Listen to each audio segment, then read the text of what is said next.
bonne matinée sur votre radio. Bonjour à toutes, bonjour à tous. Je suis ravie de vous retrouver pour une nouvelle semaine. Bienvenue au Bar de l'économie en direct son sur la plateforme bardeléconomie.fr. Vous cliquez sur le player et puis sinon tout simplement en vidéo live sur Facebook.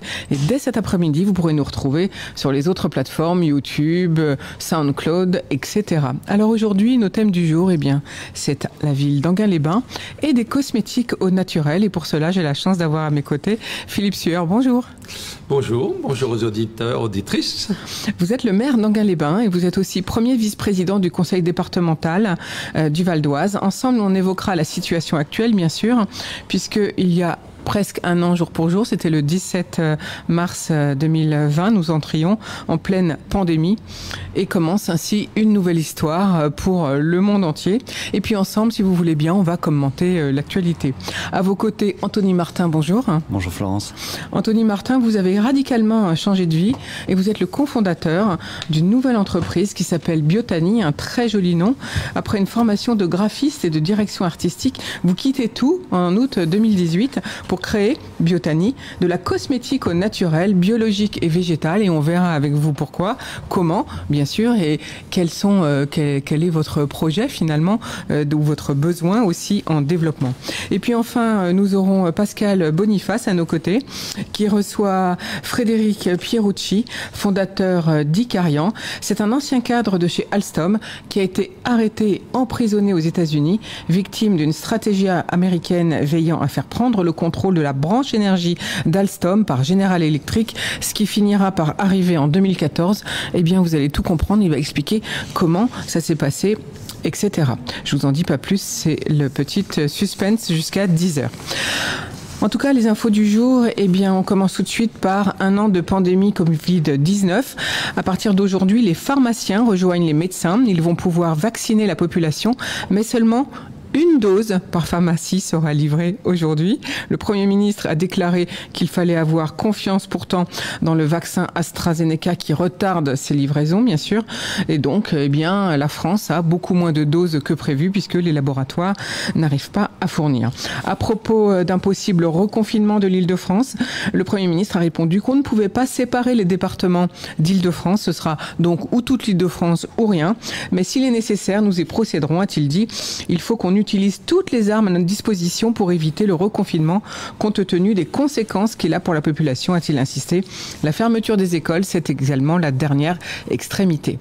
Alors Philippe Sueur, j'ai envie de vous demander, bien sûr, un an de pandémie, comment ça se passe pour la ville d'Enghien-les-Bains, qui, elle, était quand même, fonctionnait comme une entreprise, on peut dire, et puis au niveau des doses vaccinales, puisque vous avez ouvert le centre de vaccination pour l'agglomération Plaine-Vallée, comment ça se passe au niveau de la livraison des doses ? Oui, bien volontiers. Alors, il est vrai que c'est un double anniversaire. Nous sommes le 15 mars et il y a exactement un an, nous étions réélus au premier tour avec le lendemain cette fermeture de toutes les activités, ce confinement. Et je dois dire aussi les chagrins, parce que l'une de nos colistières, qui était maire adjoint, Marie-France Chabanel, est décédée 3 semaines après en réanimation en province. Et aujourd'hui, nous sommes dans une situation qui est sans doute stabilisé. Le préfet, vendredi dernier, le préfet du Val d'Oise nous disait que le taux d'incidence était à 400. C'est beaucoup, mais nous savons que dans certaines communes et également en Seine-Saint-Denis, on dépasse bien sûr les 500 ou les 600, qu'il nous semble qu'il y a une stabilisation. Alors pour le vaccin, nous avons en agglomération de Plaine-Vallée, 3 centres de vaccination, Saint-Brice, Montmorency et Enghien. Enghien est organisé dans le Spark, c'est-à-dire donc le centre à la fois d'affaires et de Thalasso et de Thermali, de notre établissement. Et là, nous avons démarré très lentement, très lentement, puisque les premières semaines, il n'y avait que 40 vaccinations par jour, 200 doses par semaine. C'était extrêmement faible. Et je dois d'ailleurs saluer la qualité des organisateurs, du médecin coordinateur Michel Beau, de la déléguée départementale de l'ARS, Madame Carly, parce qu'avec la pénurie, ils ont été tout à fait exceptionnels. Alors aujourd'hui, les doses arrivent, puisque nous avons pour la semaine qui vient quelques 864 doses pour le centre d'Enghien, ce qui signifie que nous sommes maintenant dans une vraie cadence avec une organisation qu'il faut saluer, car c'est aussi la présence, le bénévolat de nos personnels communaux, il faut bien le dire. Les maires ont été sollicités comme partout en France et nous répondons présents comme toujours. Pour la ville d'Enghien, vous m'avez posé la question de l'impact. Il a été colossal parce que, comme vous l'avez dit justement, Enghien est une entreprise. C'est un écosystème. Les recettes de la ville ne sont pas celles de toutes les communes de France, c'est-à-dire l'impôt et les dotations d'État et subventions. L'État ne verse aucun euro à la ville d'Enghien-les-Bains, aucune dotation globale de fonctionnement. Et la fiscalité à Enghien est relativement faible par rapport à ses activités, puisque la fiscalité, c'est 11% du budget de fonctionnement. C'est quasiment rien. Donc nous vivons du tourisme, nous vivons des parkings, nous vivons de la culture, nous vivons des jeux, nous vivons du casino. Et quand tout est suspendu, eh bien, nous, comme une entreprise, on apprend à vivre autrement. Merci beaucoup Philippe Sueur pour ces précisions.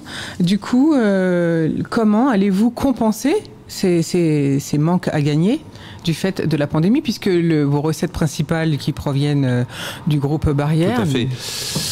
Tout à fait. Qui est fermé. Plus exactement, non, elles ne proviennent pas du groupe Barrière. Elles proviennent du casino municipal qui est exploité par le groupe Barrière. C'est pas tout à fait la même chose. Nous sommes là donc dans une fiscalité et également nous sommes liés à des recettes qu'on appelle domaniales.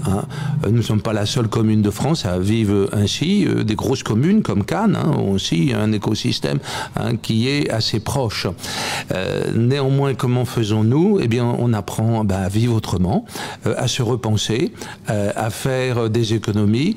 Il est vrai aussi que la suspension des activités de tous a conduit à la suppression d'un certain nombre d'événements dont les coûts sont une économie forcée.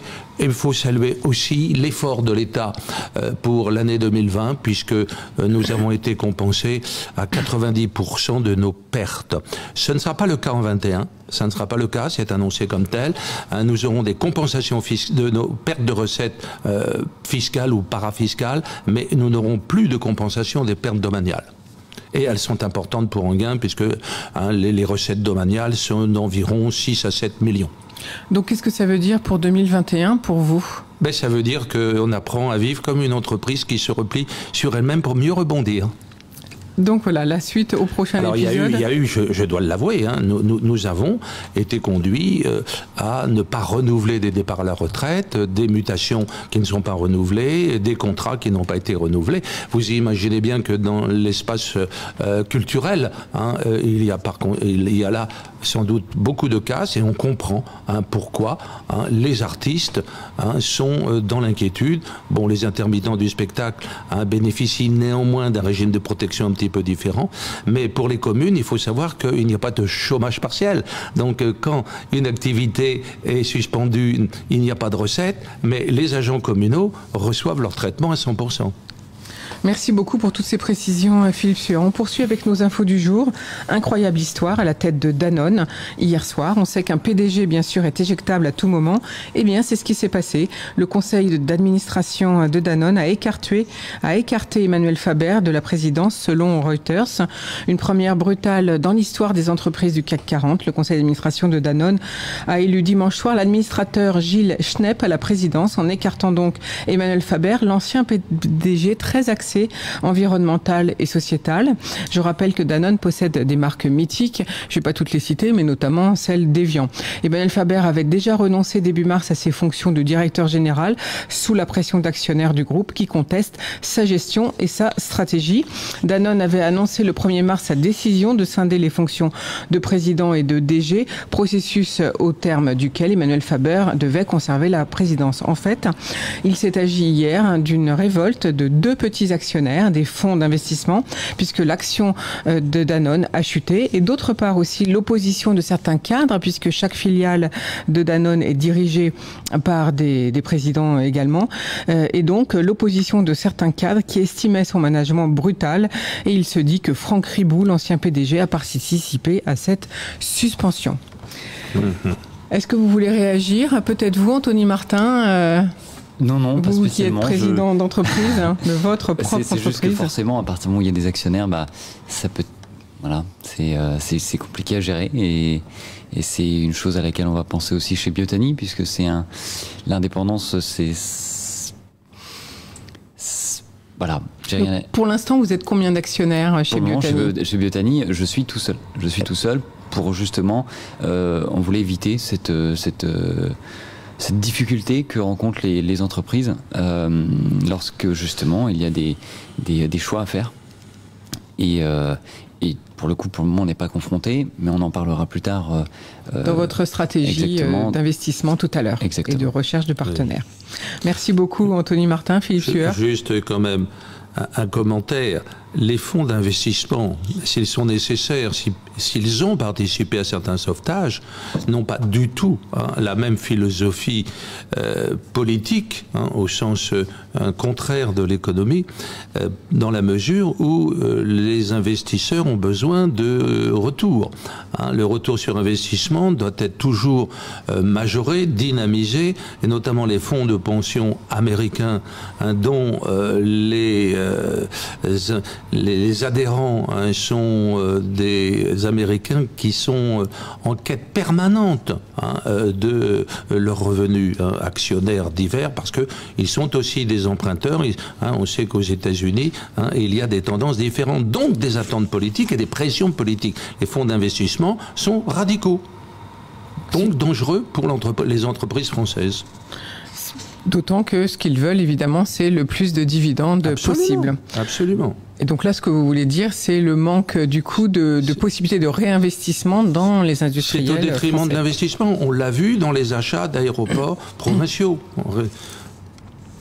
On va peut-être pas en parler aujourd'hui, si vous voulez bien, Philippe Sueur. J'ai un autre sujet pour vous.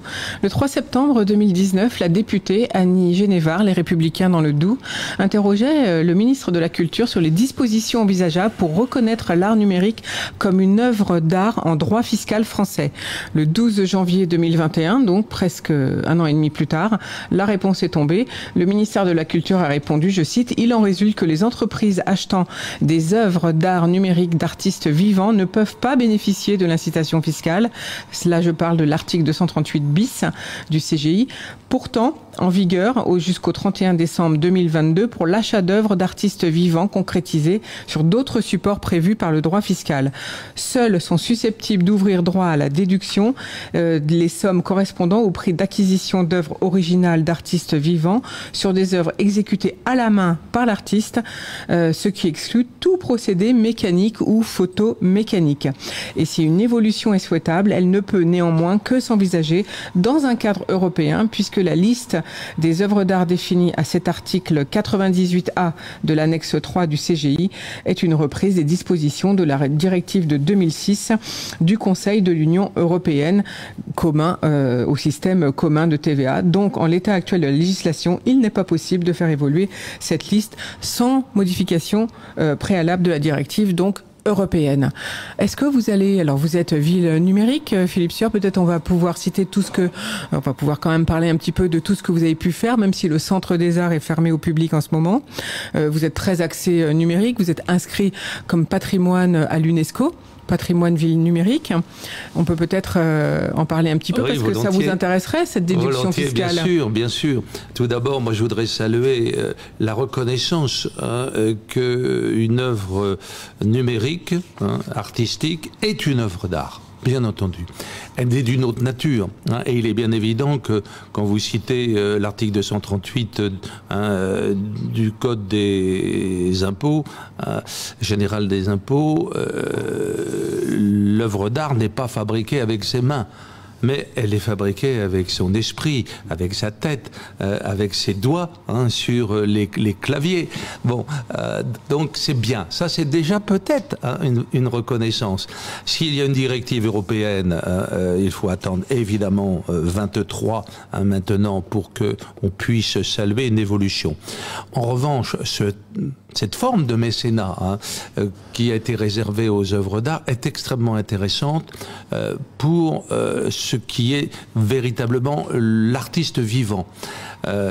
Mais il y a des contraintes, ne l'oublions pas, d'abord parce que toutes les entreprises n'en bénéficient pas. Il faut vraiment d'abord être une société qui paye l'impôt sur les sociétés, que les revenus non commerciaux n'en bénéficient pas. Bon, mais le spectre est tout de même très très large. Il y a une compensation et on le comprend pourquoi. C'est que l'œuvre d'art doit être publique. C'est-à-dire qu'elle doit être exposée avec un accès du public, pas dans des bureaux, pas en quelque sorte dans des lieux isolés. Pour une œuvre d'art numérique, c'est un petit peu plus complexe. Parce que ici, dans notre centre des arts, quand nous avons des expositions, nous avons des œuvres d'art quand ça dure 2 mois qui peuvent être animées, allumées en quelque sorte du matin au soir. D'autres non. En conséquence, il y a une adaptation à faire, une réflexion, mais je crois que c'était intéressant que le ministère se positionne et surtout qu'on pose la question. Est-ce que vous allez contacter cette députée éventuellement ou en parler aux députés du Val d'Oise pour intervenir sur ce sujet peut-être ? Oui, c'est quelque chose qu'on fera remonter par le ministère de la Culture également, parce que comme vous l'avez cité, nous sommes ville numérique du réseau des villes créatives UNESCO et nous sommes surtout ici même une scène d'intérêt national d'écriture numérique. En conséquence, notre directeur, Dominique Roland, a des accès non seulement auprès de la DRAC, bien entendu, mais aussi des relais UNESCO nécessaires, parce qu'il faut, je pense, se positionner dans une transversalité internationale. Merci beaucoup Philippe Sueur. Je rappelle que vous êtes maire d'Enghien-les-Bains. Autre information du jour, eh bien, c'est à propos des néobanques avec leur démarche simplifiée et leurs tarifs réduits. Elles séduisent un nombre croissant de ménages et d'entreprises, mais aussi d'investisseurs. Les fintech françaises Lydia, elle est active dans les paiements mobiles, et Quanto, qui, elle, fournit des services financiers aux entreprises, viennent de lever respectivement 40 et 104 millions d'euros. Ces 2 tours de table ont été menés par le géant chinois des technologies Tencent, qui réalise ainsi ses premières incursions dans le secteur français de la finance innovante. C'est Alexandre Pro, cofondateur et CEO de Quanto, qui vient de boucler un tour de table de 104 millions d'euros. Une 4e augmentation de capital pour lui, qui porte à 136 millions d'euros les sommes levées par cette start-up depuis sa création en 2016, un tournant pour Quanto qui veut devenir la néobanque de référence des entreprises et des indépendants en Europe. Chez Lydia, par contre, c'est une fintech spécialisée dans les paiements mobiles pour ses achats en magasin ou pour rembourser ses amis avec son téléphone portable. Eh bien, elle vient de faire 2 tours de table, un de 40 millions en janvier et puis un autre de 72 millions d'euros pour devenir une banque mobile à part entière. C'est son souhait. Elle veut décrocher sa licence bancaire. Pour le moment, la fintech a démarré un processus de négociation d'autres secteurs financiers dans le but d'étoffer son catalogue d'offres avec United Credit afin de permettre aux utilisateurs de son application d'accéder à des offres de prêt. Elle a aussi développé des cartes bancaires physiques et virtuelles pour faciliter les opérations de paiement. Est-ce que ça vous parle, les néobanques ? Je pose la question à mes invités aujourd'hui. Philippe Sueur, Anthony Martin. Anthony Martin. Oui, totalement, parce que il y a une demande. Il y a une demande et que aujourd'hui les frais bancaires, on est tous concernés. On sait que ça coûte très cher. On a une attache particulière aux banques traditionnelles. Je ne vais pas cracher dessus puisque nous, Biotani, nous sommes chez une banque traditionnelle. En revanche, c'est très intéressant et j'y ai regardé à 2 fois puisque les prix sont très concurrentiels. Et aujourd'hui, même s'il n'y a pas de point physique, c'est très clair, il y a un chat en ligne, il y a une accessibilité. Et aujourd'hui, même avec le virtuel, on arrive à rendre les choses accessibles. Alors, bon, je suis un petit peu partagé, mais en tout cas sur les frais. Et aujourd'hui, les gens, je pense que c'est ce qu'ils recherchent. Ils recherchent à faire des économies. Donc, c'est un peu l'avenir. En tout cas, c'est une partie de l'avenir. En tout cas, merci beaucoup Anthony Martin. Je rappelle que vous êtes le cofondateur de Biotani. Pour autant, la prise de position des holdings chinoises dans ces sociétés financières françaises reste pour la plupart minoritaire. Aucune fonction opérationnelle n'est dévolue à Tencent chez Conto et les Chinois se familiarisent en fait avec des nouveaux secteurs et des contraintes réglementaires très différentes de la Chine et s'attachent à créer des synergies entre les solutions et les compétences des entreprises. Je vous en parlerai donc mercredi. Je vous expliquerai pourquoi Tencent cherche à investir dans les applications françaises sans forcément rentrer dans l'organisation. Philippe Sueur, vous voulez commenter ? Oui, volontiers. D'abord sur les néobanques, c'est le métier de la banque totalement qui a évolué. La banque avait primitivement la fonction de prêter de l'argent, ou d'investir, quand on est dans la banque d'investissement. Aujourd'hui, ce rôle de prêt existe toujours, mais il ne rémunère pas une banque. Les banques vivent de services et les services sont de plus en plus nombreux et attendus de leurs clients, dont le service paiement. Nous nous trouvons aussi dans des cultures nouvelles où la circulation de la monnaie métallique en quelque sorte s'est ralentie. Il y a même des pays où il n'y a plus de chéquier, où il y a de moins en moins de monnaie, le Danemark, à l'inverse de l'Allemagne où il y a beaucoup plus de monnaie qui circule. Donc c'est la question du paiement numérique. C'est un enjeu stratégique, absolument stratégique, qui porte sur des flux financiers absolument colossaux, et en conséquence, il faut être extrêmement prudent sur qui contrôle quoi. Et or, là, vous venez d'évoquer donc un investissement de Tencent. Tencent est un géant. L'application de Tencent qui s'appelle WeChat, c'est 1 milliard d'utilisateurs. Bon, j'ai même eu la faiblesse d'avoir cette application et c'est vrai qu'elle est pratique quand on voyage en Chine pour nos missions départementales. Néanmoins, WeChat Pay, puisqu'ils l'ont mis en place, est un véritable outil. Donc, perdons-nous le contrôle, c'est une vraie question, et n'oubliez pas que s'il n'y a pas que des intérêts de retour financier, il y a surtout les retours technologiques. Absolument. Et je vous en parlerai donc mercredi. Effectivement, l'objectif de Tencent est de donner accès à WeChat Pay, sa solution de paiement mobile, aux millions de touristes chinois qui visitent l'Europe. Derrière ces investissements, il n'y a pas que ça. De la route de la soie. Voilà. La route de la soie ne passe pas que par le ferroviaire et les cargos et le fret. C'est pourquoi la semaine dernière, il y a eu une lettre ouverte signée par plusieurs députés et par différentes sociétés technologiques qui interpellent le président de la République française sur justement notre indépendance numérique. C'est la grande question, c'est la souveraineté. Et la souveraineté du numérique est un enjeu dont les Français n'avaient pas jusque maintenant véritablement pris conscience. Souveraineté américaine comme souveraineté du dollar. Mais pour l'instant, extraterritorial. Voilà. C'est le problème des data centers qui sont sous, effectivement, impérialisme, j'ose employer ce mot, américain. Et nous risquons la même chose avec les Chinois. Merci Philippe Sueur de nous avoir rappelé tout ça. Alors, dernière info du jour, depuis février 2019, l'Australie a trouvé une solution contre les déchets en plastique. Les autorités de la ville de Kiniwa, après un test, ont installé un système de filtration simple et efficace, des filets anti-pollution à la sortie des conduites d'évacuation d'eau pour récupérer les gros déchets et ainsi se protéger son environnement de la pollution. Les conduites, en fait, elles drainent l'eau des zones résidentielles vers les zones naturelles. Une avancée, donc, alors que la plupart de ces déchets auraient été emportés par les pluies dans le système de drainage. Ce nouveau système de filtration a réussi à récupérer plus de 360 kilos de déchets en quelques semaines. Pour autant, quand les filets sont pleins, eh bien, ils sont relevés. Les ordures sont ensuite collectées par des camions de ramassage avant d'être transportés dans un centre de tri. Les filets de collecte sont ensuite replacés sur les conduites d'évacuation pour continuer à faire leur boulot de filtrage des eaux sales. Une innovation qui protège la nature. Est-ce que ça pourrait être faisable chez nous, Philippe Sueur ? Il y a longtemps qu'on l'a inventé, surtout. Je pense pas. Le dégrillage est une des première mesure qu'une entreprise d'assainissement, de collecte des eaux. Alors les eaux usées, c'est pas sur les eaux usées, ça ne peut concerner que des eaux pluviales, des eaux de voirie, bien entendu. Nous avons déjà, nous, des avaloirs qui sont de plus en plus réduits.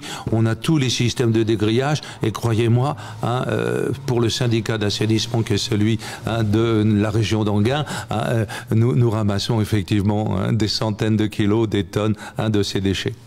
Donc finalement, est-ce qu'on peut encore améliorer notre système de filtration pour nous ? Alors en termes mécaniques, toujours, la vraie question, ça sera la filtration chimique, c'est-à-dire de pouvoir, avant d'envoyer les eaux dans des usines de traitement, améliorer leur qualité chimique, leur pollution. On sait bien que toutes les eaux qu'on appelle de lessivage, lorsqu'il y a une grosse pluie, ces eaux coulent dans les caniveaux et sur les voiries. Nos voiries sont polluées par les hydrocarbures de la circulation, et c'est là, effectivement, où se pose une question. Peut-on le faire davantage en amont ? Merci beaucoup Philippe Sueur. Ça coûte très cher. Alors il faut savoir que pour dépolluer chimiquement, nous sommes là sur des investissements de dizaines de millions. Merci beaucoup Philippe Sueur. Alors justement, continuons ensemble si vous voulez bien. Vous êtes maire d'Anguin-les-Bains, premier vice-président du conseil départemental du Val d'Oise. Alors on parle de réindustrialiser la France, mais en même temps de geler les terres agricoles. Que va-t-il se passer, à votre avis, en Val d'Oise pour cette zone du triangle de Gonesse ? Il y a deux questions là. Il y a une question plus générale, puisque en ce moment, nous découvrons les deux grands projets de loi, le projet de loi 4D qui est celui de la décentralisation, on n'en veut plus, trop, la déconcentration, renforcement des pouvoirs des préfets, là aussi, on voudrait bien que ça se limite. Faisons confiance aux élus locaux. Je pense que d'ailleurs, si on avait fédéralisé, décentralisé la gestion de la crise sanitaire, ça aurait été certainement plus positif. Et puis, il s'agit aussi de différencier. C'est important de faire confiance à l'expérience. Il y a une loi de 2004 qui avait introduit le principe de l'expérimentation et la différenciation qui permet à des territoires de fonctionner selon des rythmes différents en fonction de son environnement et de la responsabilisation des élus. La deuxième loi, c'est la loi climat et résilience. Et dans cette loi qui ne répond pas assez aux aspirations des écologistes forcenés, qui est lourdement source d'inquiétude pour les milieux industriels, puisque l'un des points forts de cette loi, c'est de lutter contre l'artificialisation des terres, donc le gel des terres. Oui, ça a du sens, bien entendu. Ici même, à Anguin-les-Bains, je viens d'ouvrir la révision du PLU, et nous voulons lutter contre l'imperméabilisation des terres, c'est-à-dire reconquérir. Ça a un prix, tout ça, parce que c'est de la contrainte à l'initiative privée. À Anguin, reconquérir des surfaces? Eh bien, c'est-à-dire qu'il y a des surfaces qui ont été bétonnées, notamment on le voit dans des espaces, même nous, des espaces publics, des espaces privés. On peut avoir des espaces non construits. Au lieu d'être en asphalte, vous mettez en pavé sur sable. Eh bien, on a recréé de la perméabilisation des terres. Les caniveaux dans l'histoire, vous savez, nos caniveaux qui étaient en pavé, ils étaient sur sable. Aujourd'hui, on fait des caniveaux asphaltés ou bétonnés. Oui, parce que ça va plus vite. Et oui, ça coûte moins cher. Un caniveau qui est sur pavé sablé, eh bien l'eau s'infiltre au fur et à mesure. Elle coule, mais elle s'infiltre aussi. Voyez-vous, c'est toutes ces petites mesures qui font aussi les grandes. Donc vous pensez à Anguin revenir sur des caniveaux sablés? Non, ça va être dans la discussion du PLU, parce justement. Que ça coûte beaucoup plus cher. On vient de l'ouvrir. La décision a été prise le mois dernier et c'est une affaire d'1 an et demi. Les procédures de... Donc un nouveau PLU dans 1 an et demi. Bien sûr, qui sera totalement orienté sur le développement durable. Totalement orienté. Nous avons un atlas de la diversité dont les diagnostics vient de s'achever. Nous allons aussi protéger faune, flore nécessaire. Mais sur le sujet que vous venez d'évoquer, qui est celui donc de lutter contre l'artificialisation des terres dans un département comme le Val d'Oise, c'est un vrai sujet. Parce que la réserve de ce qu'on appelle le foncier économique est d'environ 190 hectares, 200 hectares, pas plus.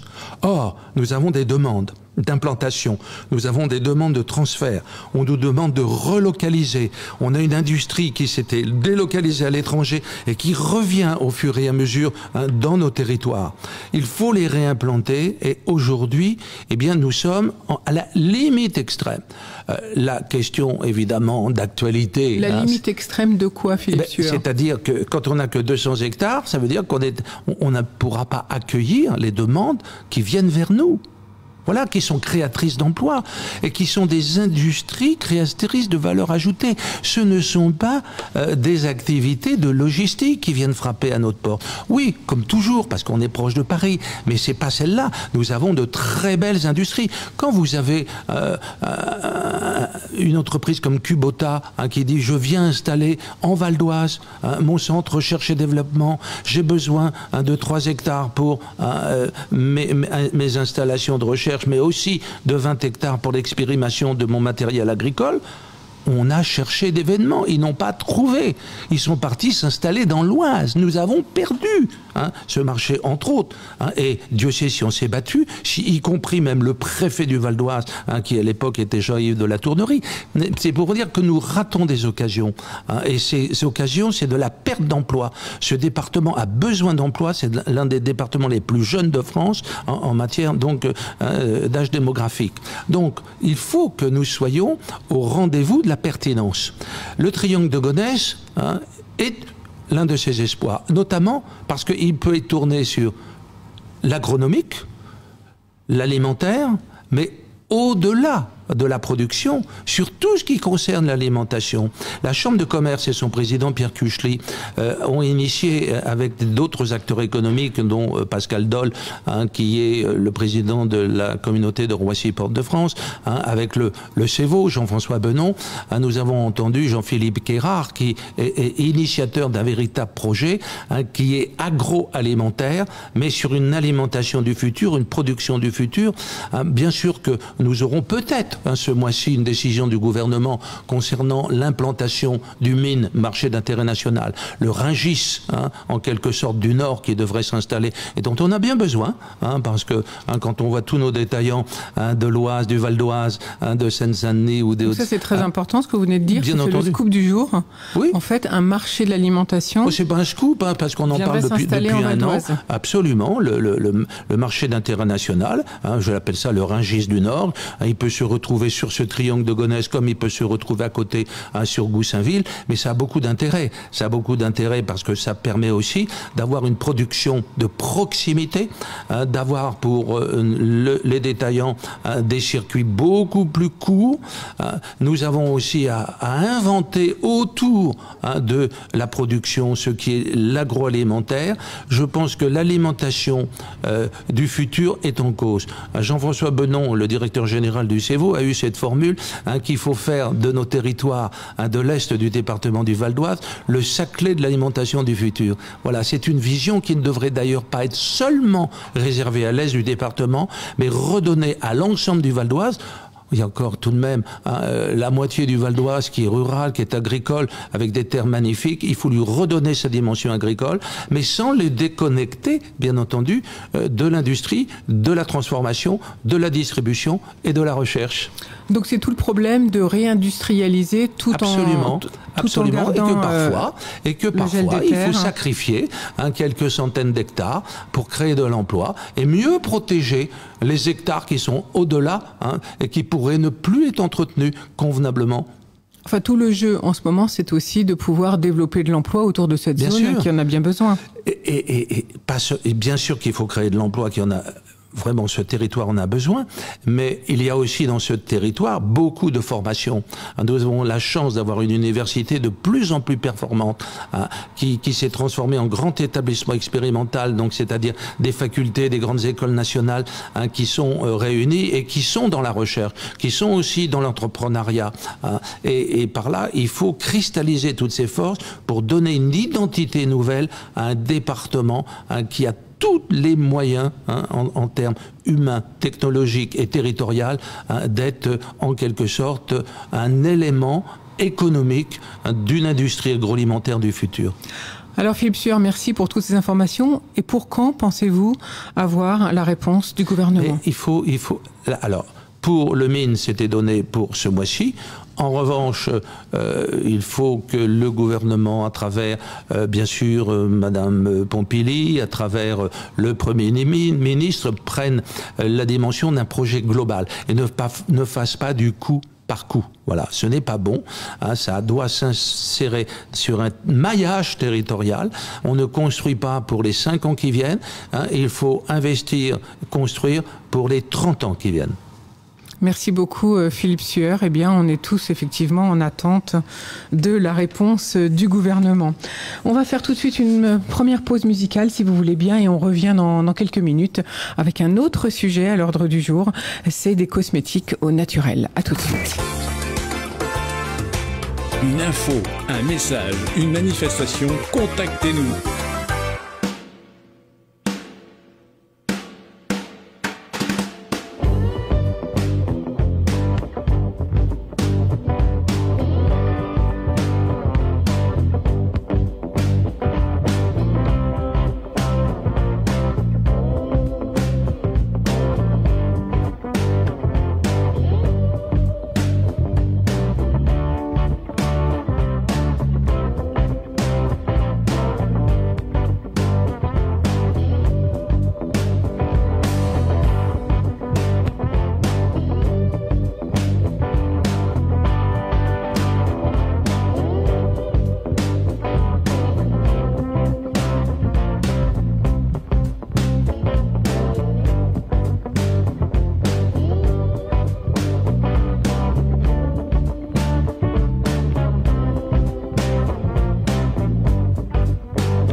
protéger et protéger les autres, restez chez vous.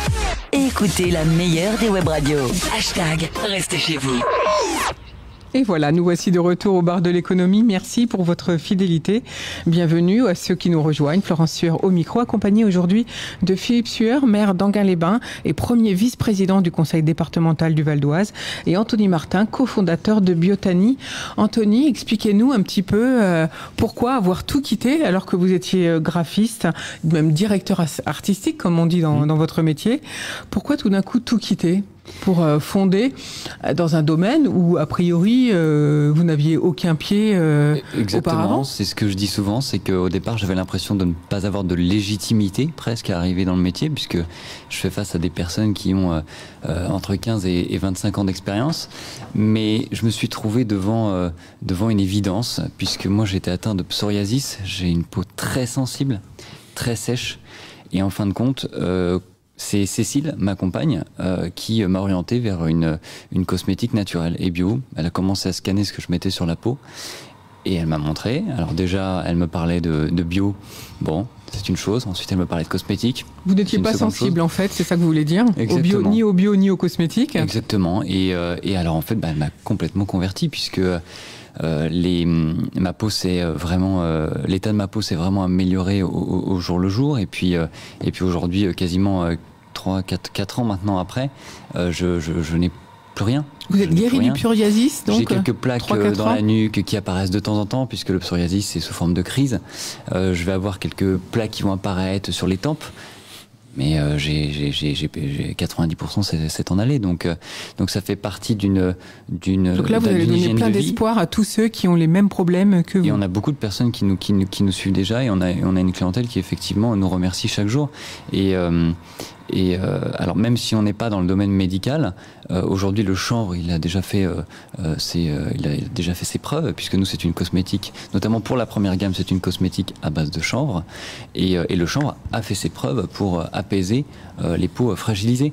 Donc on a permis de le mettre au goût du jour, et puis surtout de l'offrir à un plus grand monde possible.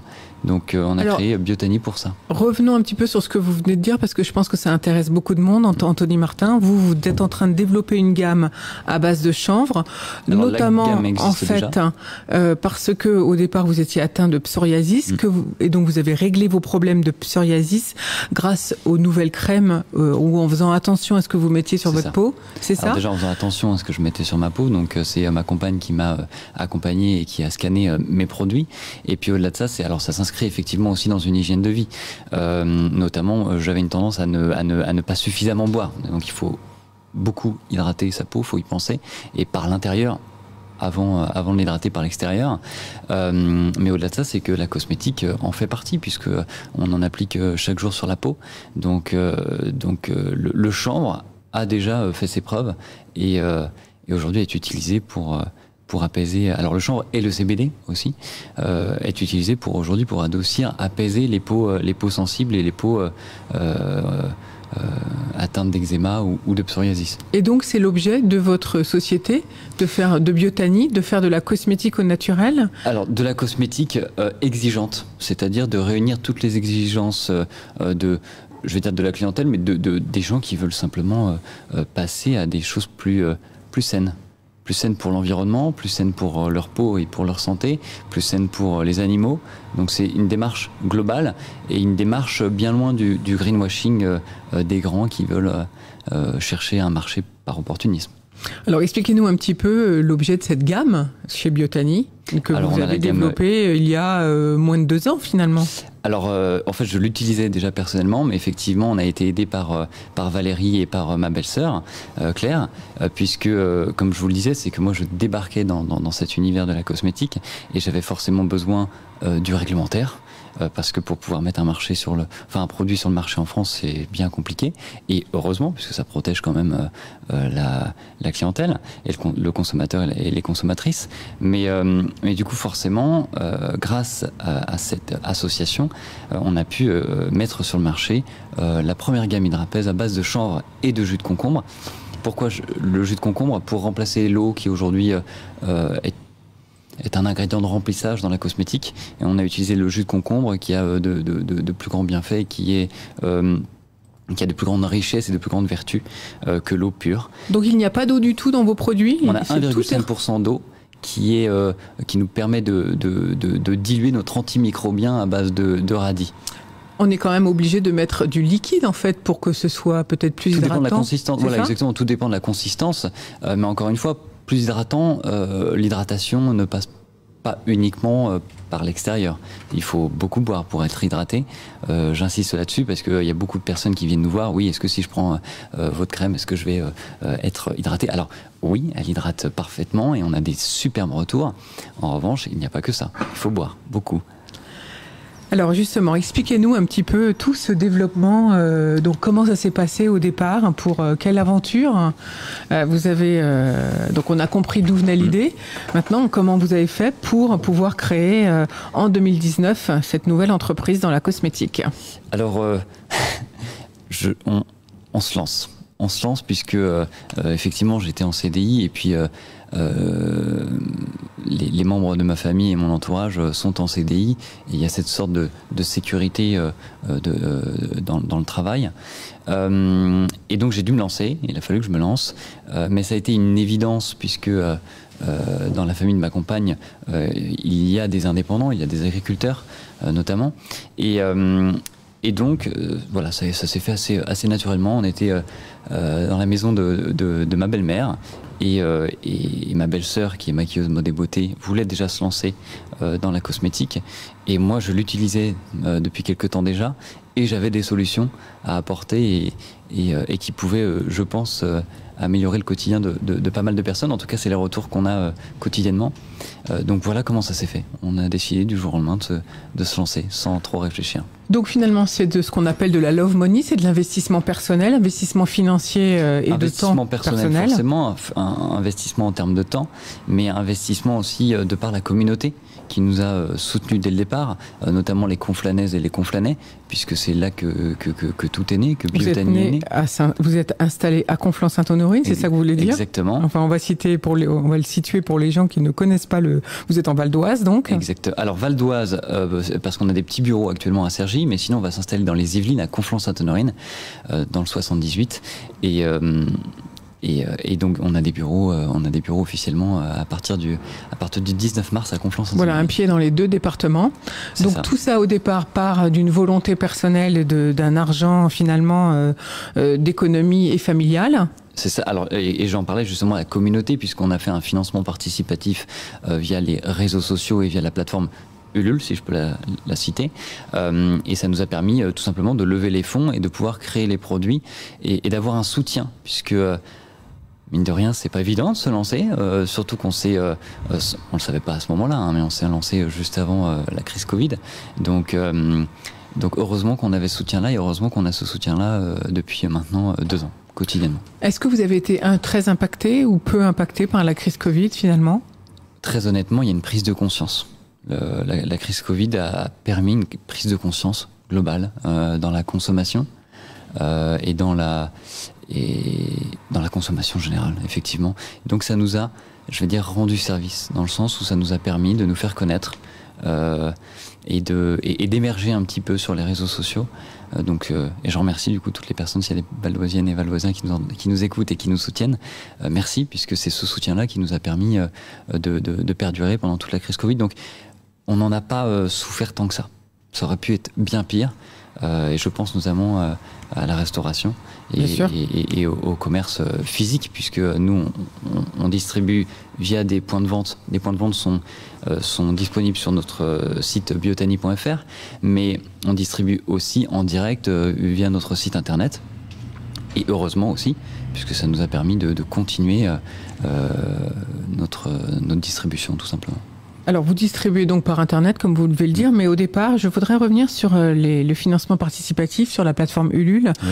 Vous avez réussi à collecter combien d'argent? Est-ce que vous avez donné quelque chose en compensation? Oui, tout à fait. En fait, on a levé 14 700 et quelques euros en l'espace d'un mois.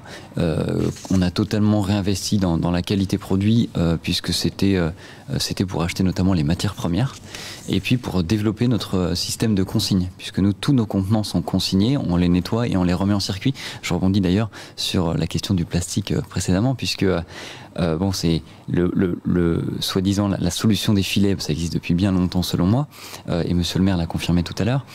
Mais au-delà de ça, c'est que c'est encore une fois régler le problème. C'est une maintenance curative, si je puis dire. Moi, je pense qu'il faut prendre le problème à la source. C'est éliminer le plastique à la source, et il y en aura beaucoup moins à la sortie des égouts. Et c'est notamment ce qu'on fait chez Biotanie. On a décidé d'utiliser du verre, du bois et l'aluminium, et de les nettoyer, de les remettre en circuit. Un système vertueux. Ce qui veut dire que le client peut renvoyer ses flacons? Exactement. Alors, soit nos points de vente partenaires les collectent en boutique, en institut ou en pharmacie, soit ils nous les renvoient directement, et puis on les nettoie et on les remet en circuit.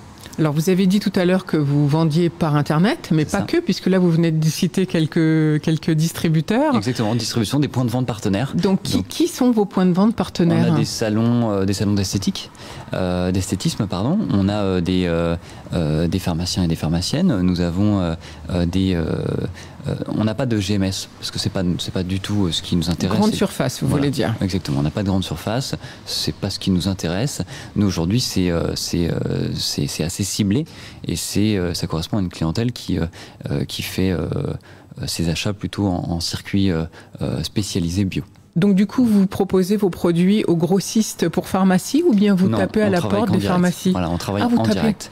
Exactement, tout passe par nous. Alors quel est l'accueil dans les pharmacies, puisque vous y allez en direct? Alors, j'imagine que la première zone, c'est vos départements 78 et 95. Alors c'est ça, mais en fait, on a notamment la pharmacie des Grands Consuls, je les connais quasiment toutes par cœur. La pharmacie des Grands Consuls à Cahors. Donc voilà, donc ça s'étend. On est présent dans toute la France, et puis on a aussi et puis au-delà des frontières aussi. Donc il y a un réel soutien, et puis il y a une prise de conscience. C'est ce que je disais tout à l'heure. Il y a une prise de conscience globale qui fait que ça ne se limite pas forcément au territoire régional.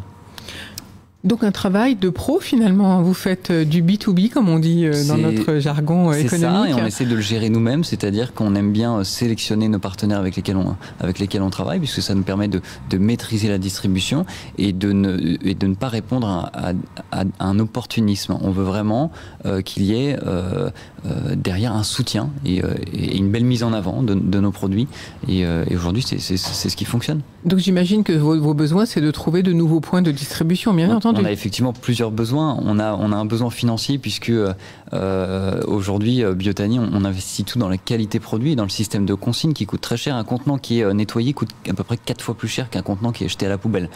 Donc on comprend pourquoi les industriels veulent vite s'en débarrasser, puisque c'est une perte d'argent.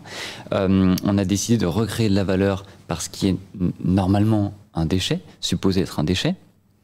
Et forcément, ça a un coût. Ça a un coût parce que aujourd'hui, jusqu'ici, c'était un nettoyage manuel, mais maintenant, il va falloir investir dans un système de nettoyage comme un lave-vaisselle, en fin de compte. Hein. Et donc ça a un coût. Et puis aussi les matières premières, puisqu'on passe en direct avec nos agricultrices et agriculteurs, pour ne pas passer par des plateformes d'achat et pour ne pas négocier les prix à la baisse. Pourquoi? Parce j'ai des agriculteurs dans ma belle famille, donc c'est une évidence. On sait qu'il y a un suicide, je crois, par jour d'agricultrices ou d'agriculteurs. Donc il est peut-être temps de réagir. Donc ça passe par un mode de consommation. Donc en fait, toute votre conception, toute la chaîne finalement est vertueuse. Exactement. Et c'est ça votre objectif, Anthony Martin, c'est exactement avec Biotani. Ça. Et tout à l'heure, on parlait notamment d'investissement. Pour garder cette indépendance et pour rester décisionnaire dans les choix, et pour ne pas... Tout simplement, voilà, pour maîtriser ses choix, eh bien, on a décidé, d'ici quelques mois, de lancer une nouvelle ouverture du capital. C'est des personnes, des particuliers ou des professionnels qui pourront investir chez Biotani en devenant actionnaires. Et ça permet, on parlait des banques encore tout à l'heure, ça permet, je pense, une meilleure rémunération sur le long terme qu'un compte bancaire qui ne crée pas forcément beaucoup d'intérêt, et en plus de soutenir de réelles entreprises engagées. Alors revenons donc, continuons sur ce problème ou ce besoin de financement. Tout à l'heure, vous avez dit que votre première recherche, c'était via Ulule. Qu'est-ce que vous avez proposé à ceux qui investissaient comme récompense, j'allais dire? Alors sur Ulule, c'était un échange de biens, c'est-à-dire que les personnes précommandaient. Donc c'est un système de précommande. Elles pouvaient acheter entre 15 et 39 euros, je crois, de mémoire, et elles pouvaient tout simplement acheter les produits en avant-première. Tout simplement. Et donc, du coup, grâce à ça, vous avez réussi à obtenir à peu près 15 000 euros. Exactement. Donc, votre deuxième souhait de financement va passer par du crowdfunding, je crois, c'est ça? Encore une fois, c'est ça, encore une fois, pour lever des fonds. Les besoins sont à estimer, mais encore une fois, les fonds iront intégralement dans la recherche et développement de solutions toujours éco-responsable. Et là aussi, vous allez proposer donc des produits en compensation, ou vous avez d'autres idées? Non, là, ce sera des actions. Donc, c'est vraiment ouvrir le capital à des personnes qui veulent tout simplement investir, devenir actionnaires et pouvoir avoir un retour sur investissement éthique. Et donc, du coup, vous estimez l'action ou la part sociale à combien? C'est encore en cours. avec les plateformes. Voilà, c'est pas encore décidé, c'est encore en cours. Mais voilà, les Valdoisiens et Valdoisiennes qui nous écoutent peuvent se renseigner. On tiendra au courant la communauté via les newsletters sur biotanie.fr ou sur les réseaux sociaux, tout simplement, pour le démarrage de ce financement participatif. Que vous imaginez dans combien de temps ? D'ici quelques mois, je pense. On va dire le deuxième semestre. Non, avant, fin du premier semestre. Exactement. Donc, voilà, si vous êtes intéressé par investir dans une entreprise de cosmétiques, eh bien, suivez Biotanie sur Internet ou bien suivez le bar de l'économie et ils nous préviendront quand ce sera ouvert. Ils reviendront nous voir à ce sujet pour ça. Alors, vous avez aussi des besoins, vous avez des postes à pourvoir. Quels sont-ils en ce moment ? Alors, on a effectivement en ce moment une annonce qui a été diffusée sur LinkedIn notamment pour un poste de formulatrice ou formulateur cosmétique. Au moment où je vous l'ai annoncé, il se trouve que j'ai eu plus de 200 candidatures en quelques heures, alors stop. Stop, parce que j'aimerais pouvoir répondre à tous les mails et ce ne sera pas possible. Et je m'y attendais pas. On ne s'y attendait pas du tout à avoir autant de réponses, mais ça prouve encore une fois qu'il y a une demande, il n'y a peut-être pas suffisamment d'offres. Donc on est content chez Biotanie de pouvoir contribuer à ça. Et il y aura d'autres propositions, effectivement, d'autres offres, pardon. Offres d'emploi à pourvoir d'ici quelques mois. Exactement. Plutôt partie commerciale, mais voilà, encore une fois, c'est du commerce éthique. Alors venons-en aux produits plus exactement, puisque vous avez obtenu le prix du meilleur produit bio pour 2021 avec notamment votre crème Hydrapèse à base de chanvre et de concombre, vous en parliez en introduction tout à l'heure. Mais il y a d'autres produits chez Biotanie, qu'est-ce que vous nous proposez ? Alors, et pour qui ? Est-ce que c'est pour hommes ? Est-ce que c'est pour femmes ? Alors nous c'est mixte justement, on n'a pas envie de genrer nos produits puisqu'on répond plus à un besoin. Donc en soi le besoin d'une hydratation, d'une peau hydratée et d'une peau protégée avec des cosmétiques sains, eh bien il est commun et du coup le besoin est mixte. Donc en soi aujourd'hui on a une gamme qui se compose d'une crème, du sérum chanvre, cameline et bourrache. On a le sérum contour des yeux qui je crois est encore en rupture de stock. Parce qu'encore une fois c'était un besoin, c'était quelque chose de très demandé. La peau des yeux elle est beaucoup plus délicate et très fine, beaucoup plus fine que le reste du corps. Donc à base de concombre, encore une fois notre ingrédient magique, et de menthe pour décongestionner, réveiller. Et puis après on a étendu la gamme, on a la gelée maquillante et nourrissante. Donc c'est une nouvelle galénique, c'est une nouvelle texture, c'est une nouvelle expérience cosmétique. Et chez nous, chez Biotanie, on a vraiment envie d'offrir cette expérience cosmétique. On ne vend pas des produits. Je pense que ça concerne beaucoup de femmes, ce que vous venez de dire. C'est avant de se maquiller, c'est spécial pour faire tenir le maquillage. Alors, juste pour l'enlever, mais aussi pour tout simplement désincruster les pores de la peau, de la pollution ou des saletés qui s'accumulent au quotidien.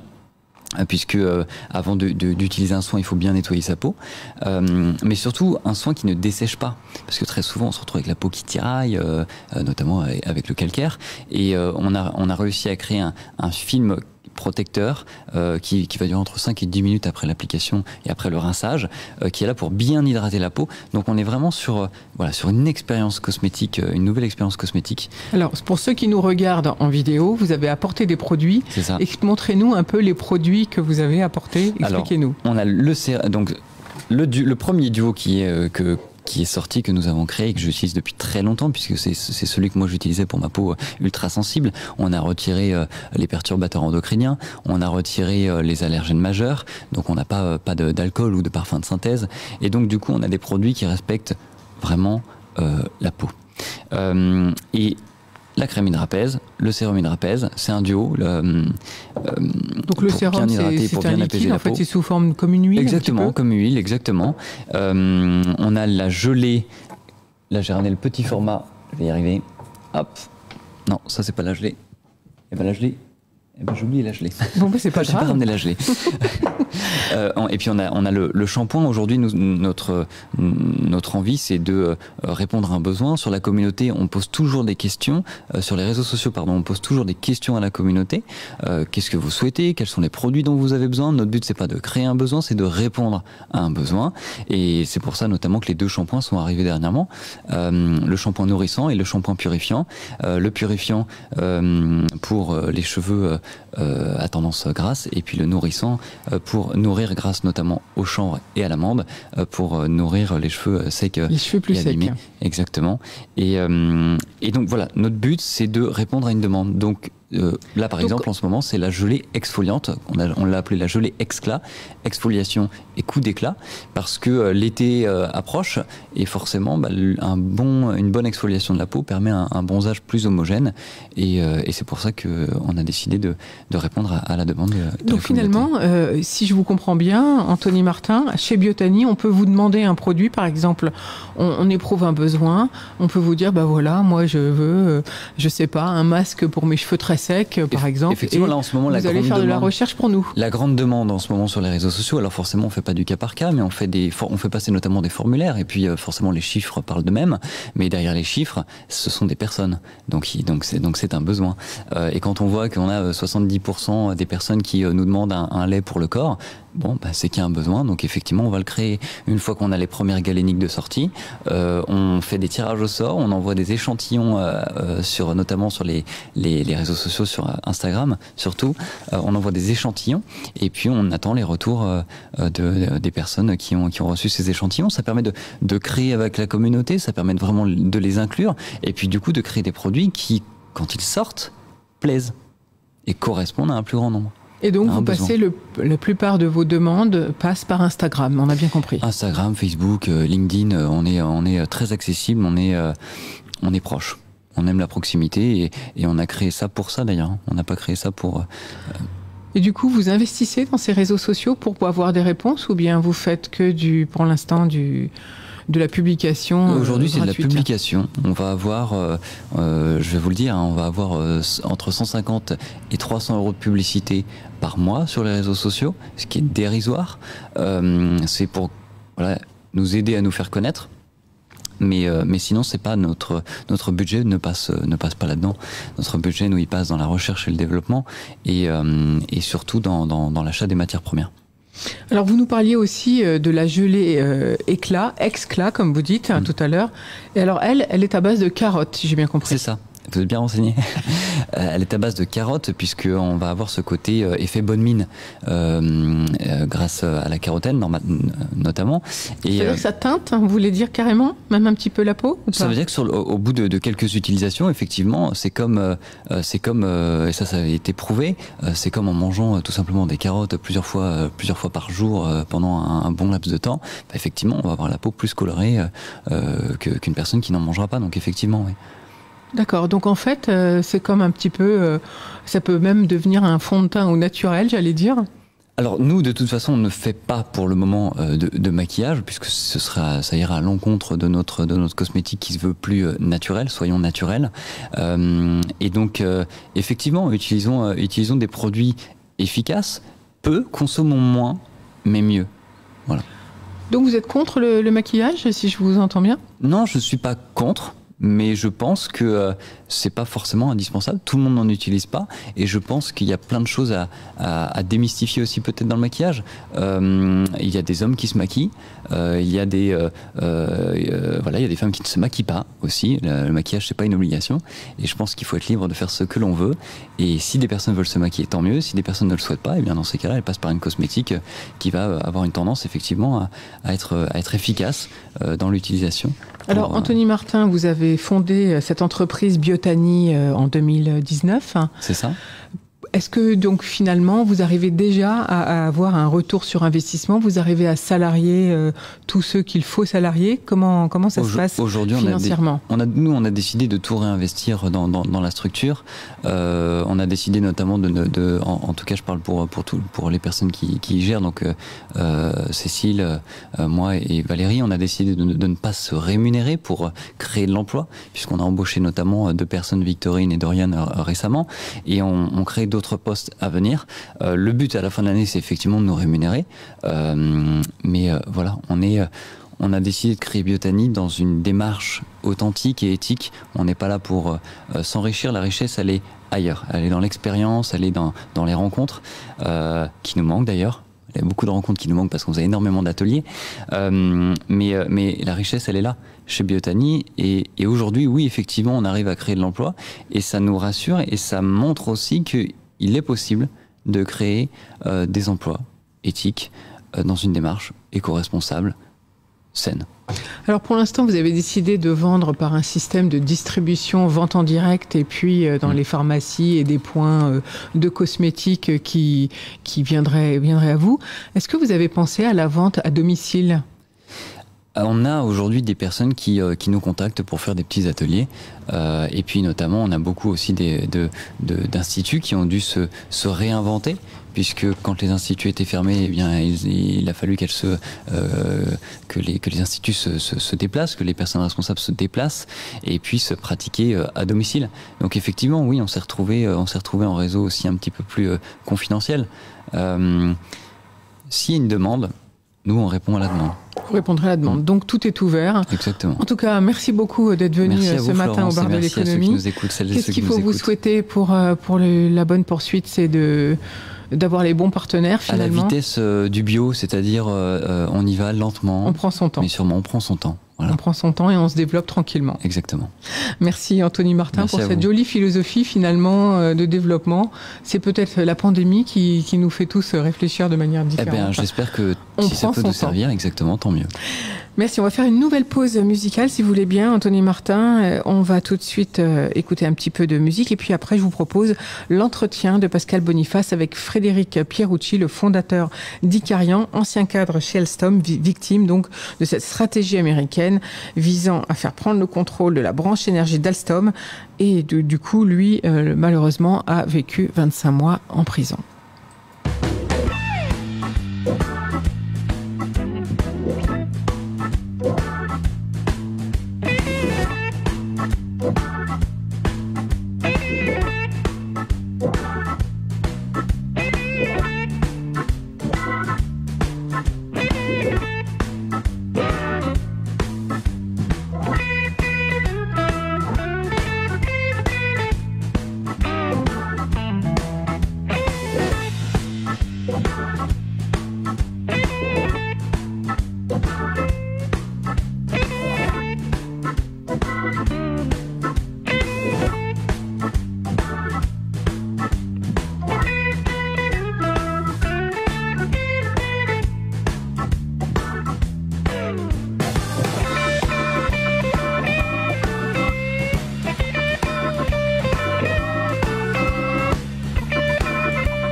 Une info, un message, une manifestation, contactez-nous.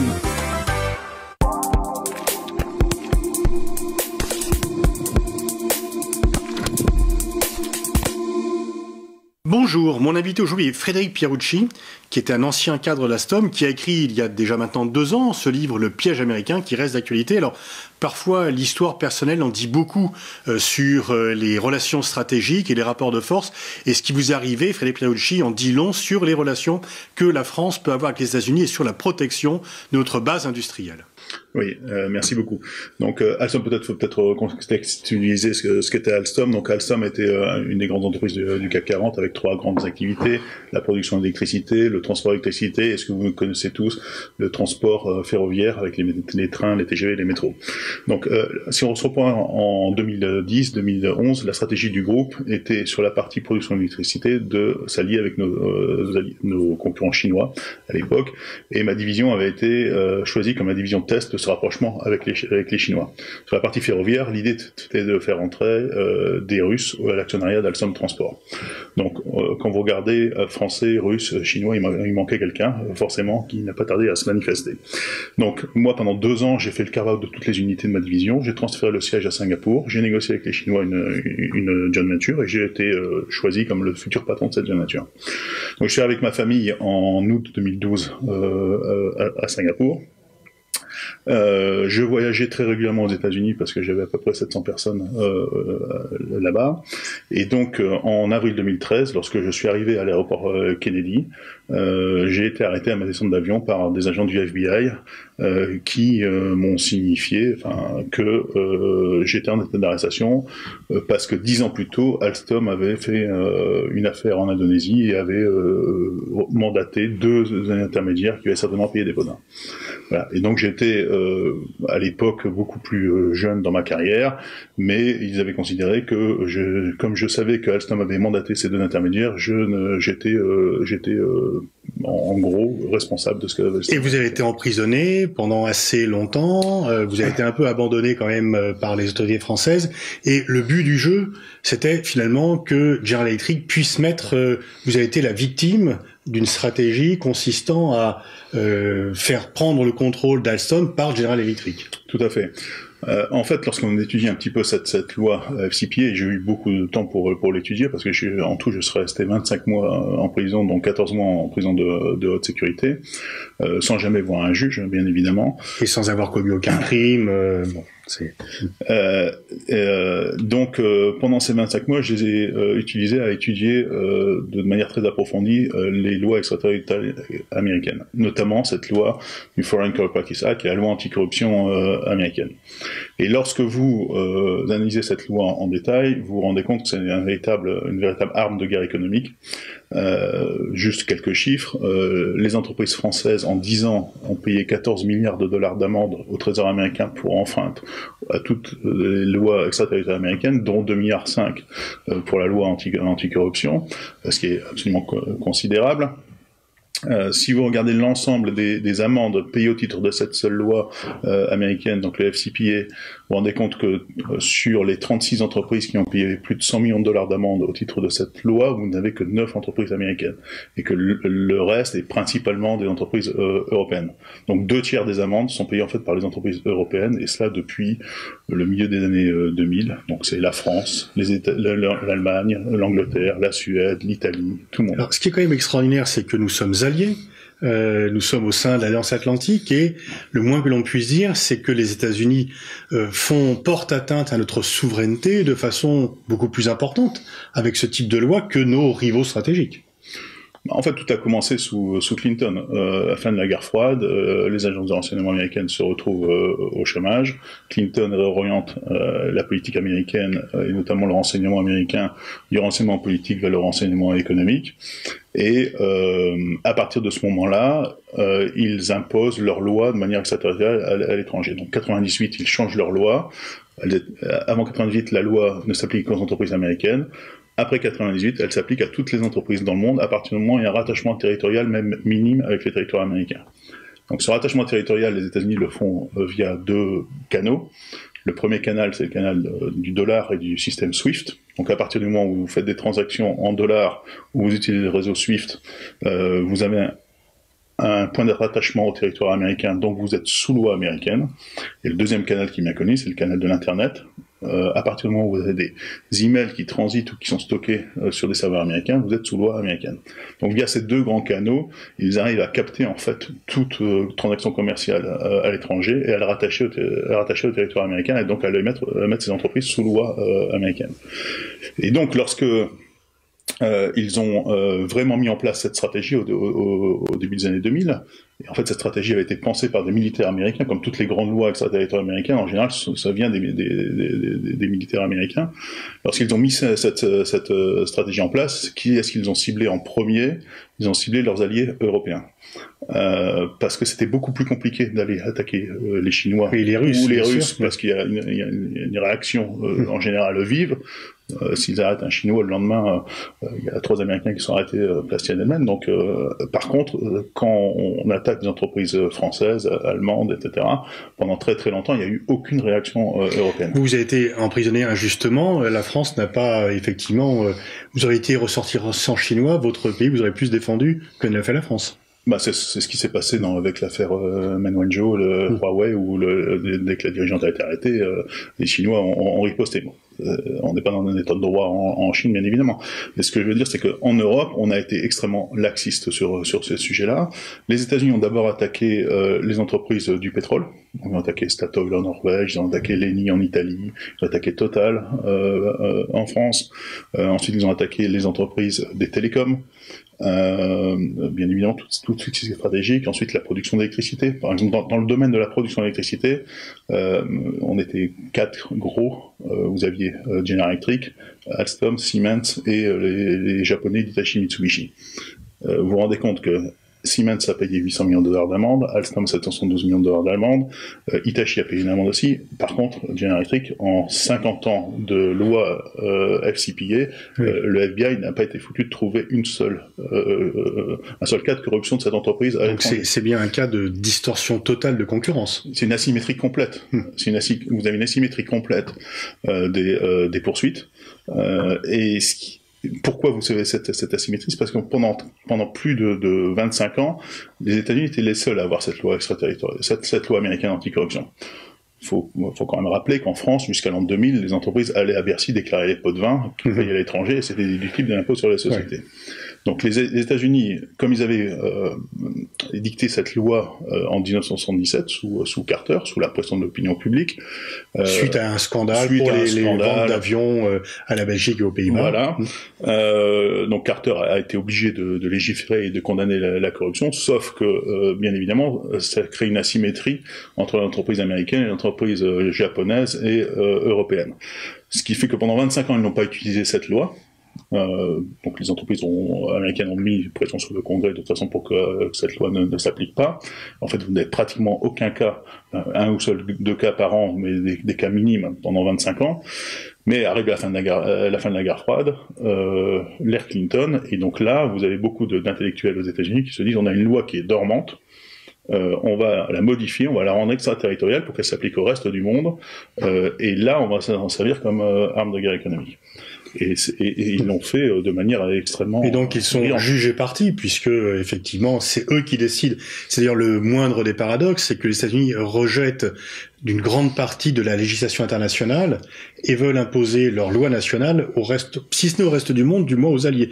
Et donc on est aussi dans cet autre second paradoxe, c'est que il fait moins bon être allié des États-Unis qu'être rival des États-Unis. Ah ben oui, parce qu'en fait, vous avez tout pays qui a une domination militaire a essayé d'imposer son droit. Les Romains l'ont fait, nous l'avons fait avec Napoléon, etc. C'est pour ça qu'il y a Napoléon un peu partout. Donc là, c'est la période où les États-Unis sont dominants d'un point de vue militaire, ultra dominants d'un point de vue militaire, et donc essayent d'imposer leurs droits par la force au reste du monde. Et effectivement, ils ciblent principalement les entreprises européennes parce qu'il n'y a pas de réponse européenne. Les premières réponses européennes, de manière paradoxale, sont venues des Anglais. Parce qu'en fait, les États-Unis ont d'abord aussi attaqué des entreprises anglaises, notamment British Aerospace, pour avoir payé des pots de vin en Arabie Saoudite. C'est quand même un peu un comble pour les États-Unis d'aller voir ce que font les Anglais avant de regarder ce qu'eux-mêmes font en Arabie Saoudite. Mais les Anglais...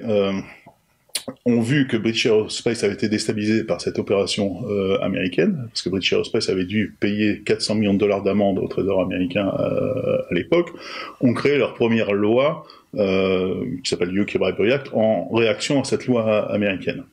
Les Anglais étant aussi très intelligents, ils l'ont rendu aussi extraterritorial. Alors ils n'avaient pas le dollar, ils n'avaient pas Internet, ils ont dit à partir du moment où vous avez une filiale en Angleterre, tout votre groupe est sous loi anglaise. Donc ça, c'est 2010.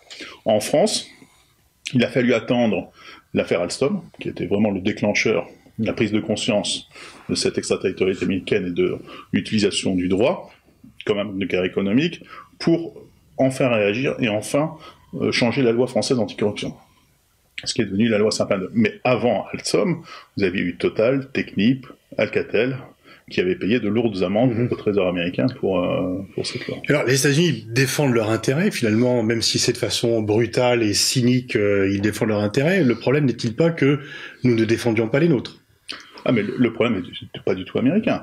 Les Américains jouent leur jeu, ils défendent leurs intérêts économiques, et c'est que ce soit les démocrates ou les républicains, vous aurez exactement la même ligne de conduite, parce que toutes ces lois en fait extraterritoriales sont bipartisanes aux États-Unis. Ne pensez que Trump, en partant, va... Votre affaire date, c'est pendant que Obama était président que l'affaire Alstom a éclaté. Donc, on ne peut pas dire qu'il y a Obama qui est multilatéraliste et Trump qui est unilatéraliste. Vous avez été emprisonné de façon injuste pendant qu'Obama était président des États-Unis. La BNP, c'est pendant Obama. En fait, c'est Obama qui a industrialisé l'utilisation du droit comme arme de carrière économique. 2005, les États-Unis récoltent 10 millions de dollars d'amende au titre de cette loi. Cette année, c'est 3 milliards. Donc, la partie exponentielle s'est faite sous Obama. Donc, pensez maintenant parce que Trump n'a fait que dire tout haut ce que Obama faisait tout bas, et Biden va continuer ce qu'a fait Obama. Vous avez trop d'intérêts économiques en jeu. Donc, le problème est pas chez eux. Le problème, ils jouent leur jeu. Ils sont en guerre économique avec le reste du monde, notamment avec la Chine, mais aussi avec nous. Et donc, c'est une guerre sans merci. Est-ce qu'il n'y a pas un problème aussi des élites, puisque vous l'expliquez très bien dans votre livre, Patrick Cron, qui était le patron d'Alstom, vous a laissé tomber de façon assez peu glorieuse, mais lui par contre il s'est pas laissé tomber, puisque la vente d'Alstom à General Electric l'a plutôt enrichi. Et donc en fait il y a aussi quand même un problème de patriotisme peut-être de certaines élites économiques. On a un énorme problème de patriotisme économique en France.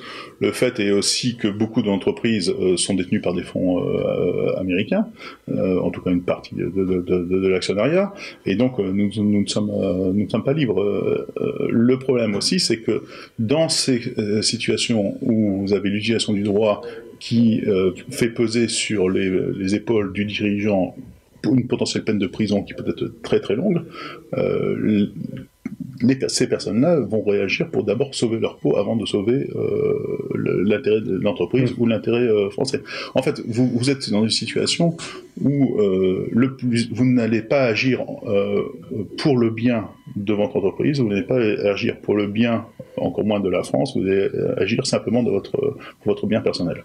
Et surtout que Patrick Cron a touché 26 millions de dollars de fees, de success fees. Alors c'est pas vous voyez, on sait pas trop exactement quel est le vrai chiffre, mais il a touché beaucoup d'argent.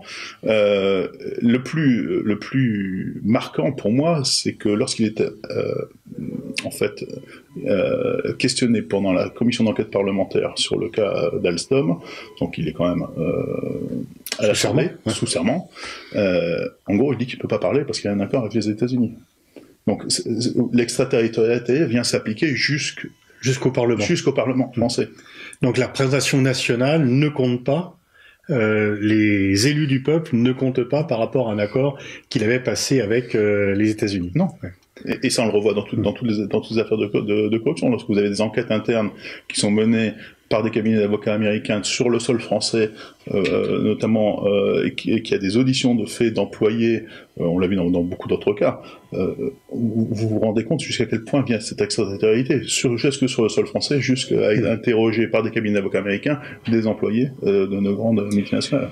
Est-ce que on va avoir les élections en 2022? Est-ce que vous voyez un sursaut? Vous avez été soutenu par quand même une large palette d'élus, de droite et de gauche d'ailleurs, il n'y a pas eu un soutien partisan, il y a un soutien national, peut-être insuffisant, mais au moins un soutien national. Est-ce que vous pensez qu'il y a un sursaut? Et est-ce que, par exemple, puisque beaucoup de gens se félicitent d'une amélioration des relations avec les États-Unis, des liens transatlantiques renouvelés avec Biden, est-ce que quand même cette question de l'application extraterritoriale de la loi américaine n'est pas un sujet central pour la souveraineté des pays européens? Est-ce que c'est pas un problème que l'on devrait mettre au premier rang dans nos relations avec les États-Unis? ça devrait être le sujet. D'autant plus que ces lois extraterritoriales, vous en avez tous les ans ou tous les 2 ans. Là, on parle de la loi anticorruption. L'affaire BNP, c'était sur le contrôle des exportations, le respect des embargos américains. Donc là, c'est encore un niveau supérieur, parce que là, il n'y a même pas de droit. C'est juste, je décrète des embargos sur un pays, je décrète un embargo sur le gazoduc Nord Stream 2 entre la Russie et l'Allemagne, et je mets à l'amende tout le monde. Donc là, c'est de manière unilatérale. Ah, c'est des manières de gangsters. C'est des manières de gangsters. Et j'habille ça derrière des valeurs morales, moralisme, des valeurs morales indiscutables. Ouais. Donc anticorruption, respect des droits de l'homme en Russie, etc., etc., etc. La dernière loi, qui à mon avis est encore pire, c'est ce qu'on appelle le Cloud Act. Le Cloud Act, c'est vous vous souvenez de l'affaire Snowden. Donc, qu'est-ce qui s'est passé pendant l'affaire Snowden? Snowden a mis sur la place publique l'espionnage massif de la NSA et notamment des entreprises, françaises. Toutes les entreprises françaises qui négociaient des contrats de plus de 200 millions de dollars étaient systématiquement sur les coups de la NSA. Et ça, il avait fait avec la complicité d'une centaine d'entreprises du numérique américaines, dont les donc il n'y a pas que Huawei qui est dont les GAFA, etc. Ben non, donc on parle de Huawei, mais on voit pas la poutre dans l'œil là. Donc là, ce qui s'est passé, c'est que les États-Unis ont été pris un peu la main dans le sac avec l'affaire Snowden. C'est venu sur la place publique, et l'un des gros problèmes, c'était que ces entreprises américaines n'avaient pas de garantie juridique de ne pas être attaquées par les pays où ils avaient fait de l'espionnage économique. Donc ce qui s'est passé, c'est que pour protéger les entreprises américaines, notamment les GAFA, sur ces sujets-là, ils ont décrété le Cloud Act qui dit la chose suivante: à partir du moment où vous stockez vos données sur un serveur, dans le cloud, sur un serveur dont le service provider est une entreprise américaine, un procureur américain peut demander à cette entreprise de lui donner toutes vos données, même si ces données sont stockées en France ou en Europe. Donc là, on est au summum de l'extraterritorialité. C'est-à-dire qu'on bafoue les lois de blocage, on bafoue le droit international, et en fait on bafoue la relation entre ministères de la justice par lesquels doivent transiter normalement les éléments de coopération judiciaire internationale. Là on demande directement à des entreprises privées de donner des documents qui normalement devraient passer par les ministères. Donc là, et encore une fois, ces lois sont bipartisanes, donc pensez que Biden va avoir une attitude différente sur ces sujets-là que Trump ou Obama, c'est qu'une vision de c'est une illusion. C'est une illusion complète. Ouais. Alors comment réagir? Vous avez créé une société de conseil justement pour protéger les entreprises françaises de ce que ne peut pas appeler autre chose qu'une prédation finalement de la part des Américains. Mais est-ce que vous pensez que le combat que vous menez, ce que vous incarnez, commence à être pris en compte? Est-ce qu'il y a un sursaut? Est-ce qu'il y a un réveil? Est-ce que les Français, les Européens vont commencer à ne plus accepter ce qui est carrément inacceptable? Écoutez, nous, ce que nous faisons dans notre société, effectivement, avec Arian, nous conseillons les entreprises sur tous ces sujets-là. Je pense qu'il y a une réelle prise de conscience, en tout cas au niveau de certaines grandes entreprises. Certaines entreprises du CAC 40, bien évidemment, du SBF, et beaucoup de startups aussi sont très conscients oui, parce que les startups, au moins, elles ne sont pas possédées partiellement par les fonds d'investissement américains. Pas au début, en tous les cas. Pas au début. D'où l'intérêt de se protéger. Oui. Moi, je vois surtout les entreprises qui sont détenues par des actionnaires privés, des groupes familiaux, par exemple, ou des entreprises en LBO, sont beaucoup plus sensibles à ce genre de sujet, parce que lorsque, par exemple, Alstom paye une amende de 772 millions au Trésor américain, Cron, en tant que PDG, c'est pas son argent. D'accord. Donc vous avez un problème de gouvernance. Là, il négocie avec quelque chose qui n'est pas son argent et qui n'est pas forcément dans l'intérêt des actionnaires non plus. D'accord. Lorsque vous êtes dans un groupe familial, c'est un peu différent. C'est votre argent qui est en jeu. Donc moi, oui, je vois un certain sursaut, mais ce qui manque, c'est une politique publique de soutien aux entreprises. Je vous donne un exemple. Nous avons 15 ans de retard sur le numérique par rapport aux GAFA et au BAT. Nous avions ce même retard dans les années 60-70 sur le nucléaire. On a créé un plan stratégique en France pour être indépendant de manière énergétique. Comme il y a eu le plan calcul aussi. Comme il y a eu le plan calcul, etc., etc. Le gros problème en France actuellement, c'est qu'on devrait avoir une stratégie similaire sur le numérique, et le public devrait montrer l'exemple. Au lieu de ça, on continue à creuser l'écart entre nos acteurs du numérique français et les GAFA et les BATX en orientant de la commande publique vers des acteurs américains qui ne respectent pas nos propres lois. Parce qu'en fait, nous avons des lois. Le RGPD, nous avons l'arrêt Schrems 2 qui bloque le transfert de données personnelles vers les États-Unis, etc. Sauf que ces lois, elles ne sont pas appliquées. Parce que les entreprises, notamment ces entreprises américaines, sont en conflit de loi. Entre respecter la loi européenne, le RGPD et l'arrêt Schrems 2, et respecter le Cloud Act américain, vous ne pouvez pas respecter les deux. Vous êtes obligé d'enfreindre une loi. Et donc, bien évidemment, ils ne peuvent pas dire non à leur pays. Donc, ils vont respecter d'abord la loi américaine. Ce qui pose un problème, parce que pourquoi continuons-nous à passer des contrats publics, notamment le contrat qui a été passé sur le stockage de vos données de santé, Health Data Hub, à Microsoft, alors qu'ils enfreignent les lois tous les jours.